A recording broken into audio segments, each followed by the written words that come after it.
നമസ്കാരം. മലയാളി വാർത്തയിലേക്ക് സ്വാഗതം. ബൈക്കും കാറും തമ്മിൽ തട്ടിയതിനെ തുടർന്ന് 19-കാരനെ പ്രകോപനമില്ലാതെ കാർ യാത്രക്കാരൻ ക്രൂരമായി മർദ്ദിച്ചു.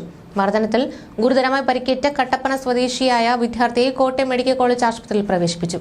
കോട്ടയം പാത്താമുട്ടം സെന്റ് ഗീറ്റ്സ് കോളേജിലെ മെക്കാനിക്കൽ എഞ്ചിനീയറിംഗ് 1-ാം വർഷ വിദ്യാർത്ഥിയായ കുന്നിൽ ആഷിഖ് ബൈജുവിനാണ് മർദ്ദനമേറ്റത്. കഴിഞ്ഞ വെള്ളിയാഴ്ച ഉച്ചയ്ക്ക് 1:30-യോടെ പരുത്തുംപാറ പാറക്കുളത്തായിരുന്നു സംഭവം. കോളേജ് ഹോസ്റ്റലിൽ താമസിച്ചാണ് ആഷിഖ് പഠിക്കുന്നത്. ആഴ്ചയിൽ ഒരു ദിവസം ബൈക്കിൽ വീട്ടിൽ പോവുകയും വരികയുമാണ് പതിവ്. വീട്ടിൽ നിന്ന് വരുന്ന ദിവസം ബൈക്ക് സുഹൃത്തിന്റെ വീട്ടിൽ വയ്ക്കുകയും കൊണ്ടുപോകുന്ന ദിവസം ഈ വീട്ടിൽ നിന്നും വീട്ടിലേക്ക് പോവുകയുമാണ് ചെയ്യുന്നത്. വെള്ളിയാഴ്ച ഈ വീട്ടിൽ നിന്ന് ബൈക്കെടുത്ത യുവാവ് പെട്രോൾ അടിക്കുന്നതിനും പരുത്തുംപാറ ഭാഗത്തേക്ക് വരികയായിരുന്നു.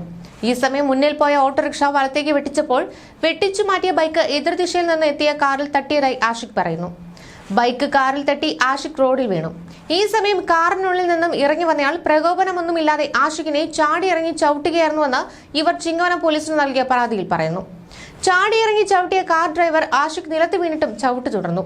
ഒടുവിൽ നാട്ടുകാർ ചേർന്നാണ് ആഷിഖിനെ രക്ഷിച്ചത്. പരിക്കേറ്റ ആഷിഖിനെ ആദ്യം കോട്ടയം ജനറൽ ആശുപത്രിയിലും പിന്നീട് മെഡിക്കൽ കോളേജ് ആശുപത്രിയിലും പ്രവേശിപ്പിച്ചു. സാരമായി പരിക്കേറ്റ ആഷിഖ് ഇപ്പോഴും ചികിത്സ തുടരുകയാണ്. കാർ ഡ്രൈവർക്കെതിരെ കേസെടുത്ത ചിങ്ങവനം പോലീസ് അന്വേഷണം ആരംഭിച്ചിട്ടുണ്ട്.